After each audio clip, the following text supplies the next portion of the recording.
பிரைஸ்தலோடு ஆண்டவராகிய இயேசுவின் நாமத்தினாலே உங்களை சந்திப்பதில் மிகுந்த சந்தோஷம் அடைகிறேன். கர்த்தர் நிச்சயமாய் உங்களை ஆசீர்வதிப்பாராக.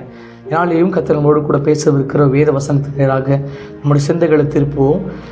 வேதத்தில் மத்தேயு எழுதின சுவிசேஷ புஸ்தகம் அதில் 3வது அதிகாரம் அதில் 8வது வசனம் அழகாய் சொல்லப்பட்டிருக்கிறது.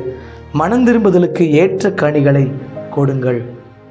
எனக்கு அன்பான தேவ பிள்ளைகளே, கர்த்தருடைய வார்த்தை அழகாய் சொல்லப்பட்டிருக்கு பாருங்க. இன்னைக்கு இந்த வீடியோ பார்க்குற நீங்கள் எல்லாருமே மனம் திரும்பியிருப்பீங்கன்னு நினைக்கிறேன். மனம் திரும்புதல் அப்படின்னா என்ன அப்படின்னு கேட்காதீங்க. மனம் திரும்புதல்னா பாவத்தை விட்டு, நம்ம எவ்வளோ நாட்கள் செய்ததை விட்டு, நம்முடைய ஜென்ம சுவாபங்களை விட்டு, நம்முடைய வாழ்க்கையில் நம்ம செய்த தவறான காரியங்கள், குடிக்கிறவர்கள் குடியை விட்டுருப்பாங்க, ஆண்டு விடுவதுக்கு உதவி செஞ்சுருப்பார், தவறான பாவ வழக்கங்களில் நீங்கள் சிக்கி தவித்திருப்பீங்க. அதுலேருந்து நீங்கள் விடுதலையாக இருக்கலாம். அதற்கு பேர் தான் மனம் திரும்புவது. ஒரு பாவத்தை செய்து கொடுக்கும் மனிதன் மனதை திருப்பிக் கொள்ளுகிறான். பாவத்துக்குள்ளுக்கு மனதை கர்த்தருக்கு நேராக திருப்புறான். அப்போ அந்த மனம் திரும்பின மனுஷன் வேதம் சொல்லுகிறது, மனம் திரும்புதலுக்கு ஏற்ற கனிகளை நாம் கொடுக்க வேண்டும். எனக்கு அன்பான தேவ பிள்ளைகளை, இன்றைக்கி நம்ம எல்லாருமே நீங்கள் ரட்சிக்கப்பட்டீங்களா, கிறிஸ்தவர்களான்னு கேட்டால் எல்லாருமே மெச்சிக்கொள்வோம். நான் ஆமாம் ரட்சிக்கப்பட்டுட்டேன், நான் மனம் திரும்பிட்டேன் அப்படின்னு சொல்லி அநேக சாட்சிகளை சொல்லுவோம். ஆனால் நம்முடைய வாழ்க்கையில் மனம் திரும்புவதற்கு ஏற்ற கனிகள் நம்ம கொடுத்து கொண்டு இருக்கிறோமா என்பதை குறித்து நம்ம சிந்திக்க வேண்டும். தேவ பிள்ளைகளை, இன்றைக்கி நம்ம சரியாக ஒரு மரம் நட்டு வைக்கிறோம் அப்படின்னா அந்த மரத்தை நம்ம நல்லா தண்ணி ஊற்றி வளர்க்குறோம். ஆனால் அழகான இலைகள் பச்சை இருக்குதான். ஆனால் அந்த மரத்தில் கனி இல்லைன்னா அந்த மரம் எதுக்காக பிரயோஜனம் இருக்குதா? இன்றைக்கி ஒரு மாமரம் கடையில் வாங்கிட்டு வரீங்க. மாமரத்தை அழகாக சின்னதுலேருந்து தண்ணி ஊற்றி வளர்க்குறீங்க. அந்த மாமரம் நல்லா பெருசாகிடுச்சு. பெருசான உடனே பெரிய பெரிய இலைகள் வருது, பூக்கள் வருது. ஆனால் மாங்காய் மட்டும் வரலை. என்ன இருக்கும்? அந்த மாங்காய் மரத்தை என்ன பண்ணுவீங்க? பல வருடம் வெயிட் பண்ணி பார்க்குறீங்க. ஸோ 1 வருடம் ஆச்சு, 2 வருடம் ஆச்சு, வெயிட் பண்ணி பார்ப்பீங்க. கடைசியில் அந்த மாங்காய் மரம் இருந்தும் பிரயோஜனம் இல்லை அப்படின்னு சொல்லி வெட்டி வீசிட்டு போயிடும் இல்லையா? அதே போல் இன்றைக்கி நம்முடைய வாழ்க்கையில் கர்த்தரை ஏற்றுக்கொண்டு மனம் திரும்பி இருந்தாலும் கனிகள் நம்ம வாழ்க்கையில் வெளிப்படவில்லை என்றால் நாமளும் அந்த வெட்டியாக இருக்கிற மரத்தை போல தான் நம்ம இருக்கிறோம். தேவ பிள்ளைகளே, நம்ம மனம் திரும்பிட்டோம் என்பது சும்மா பேச்சினால் நான் ரட்சிக்கப்பட்டுட்டேன், நான் அன்பாக இருக்கிறேன், நான் சாந்தமாக இருக்கிறேன், நான் பாவத்தை விட்டுட்டேன்னு சொல்வது வாயில் மட்டும் சொல்லக்கூடாது. நம்முடைய வாழ்வில் நம்ம அன்பாக இருக்கிறோமா, நம்ம பாசமாக இருக்கிறோமா, நம்ம வாழ்க்கையில் சமாதானம் இருக்கிறதா, சமாதானத்தை படுத்துகிறோமா, இல்லை சாந்த குணமாக இருக்கிறோமா என்பதை நம்ம வாழ்வில் வெளிப்படுத்தி காமிக்க வேண்டும். அதற்கு பேர் தான் கனிகள். மரம் எப்படி தன் கனிகளால் அறியப்படுதோ, ஒரு மனிதன் மனம் திரும்பித்தானா அப்படிங்கிறத எப்படி தெரியுமா பார்க்க முடியும்? அவன் வாழ்க்கையில் வெளிப்படுகிற கனியின் நிமித்தம். அதாவது அன்பு சகலவற்றையும் தாங்க வேண்டிய வசனம் சொல்லுது. அந்த அன்பு, நீடிய பொறுமை, இச்சை அடக்கம் எல்லாம் நம்முடைய வாழ்க்கையில் வெளிப்படுமானால் நிச்சயமாக நீங்கள் மனம் திரும்பி இருக்கீங்கன்னு அர்த்தம். தேவ பிள்ளைகளே, இன்றைக்கு கர்த்தருடைய ஆவியான நம்மகிட்ட சொல்ல ஒரே ஒரு காரியம் அதுதான். நம்ம மனம் திரும்பும் அப்படின்னு சொன்னால் நம்ம கனிகள் வெளிப்படணும்.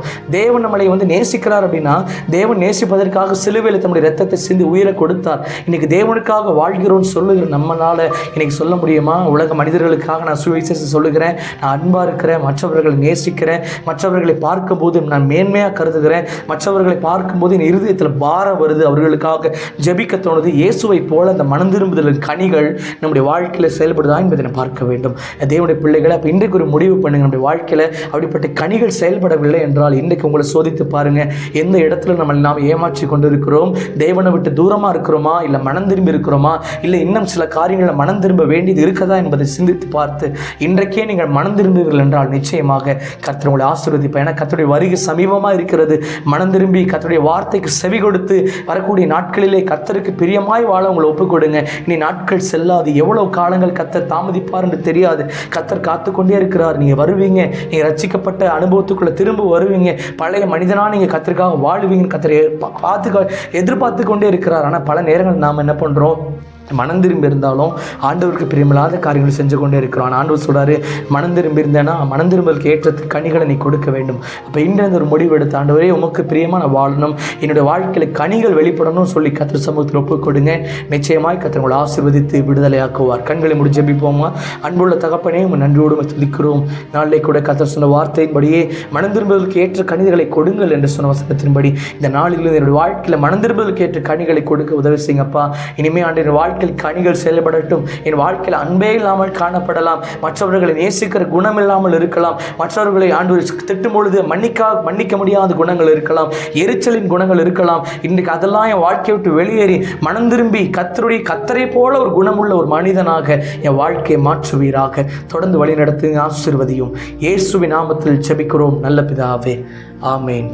எனக்கு அன்பான தேவ பிள்ளைகளே, இன்னைக்கு கர்த்தர் உங்களோடு கூட பேசியிருக்கார் இல்லையா? அதனால் இன்றிலிருந்து உங்கள் குணாதிசயங்களை மாற்றி தேவனுக்கு பிரியமாய் வாழ உங்களை ஒப்புக் கொடுங்க. நிச்சயமாய் கர்த்தர் உங்களை ஆசீர்வதிப்பார்.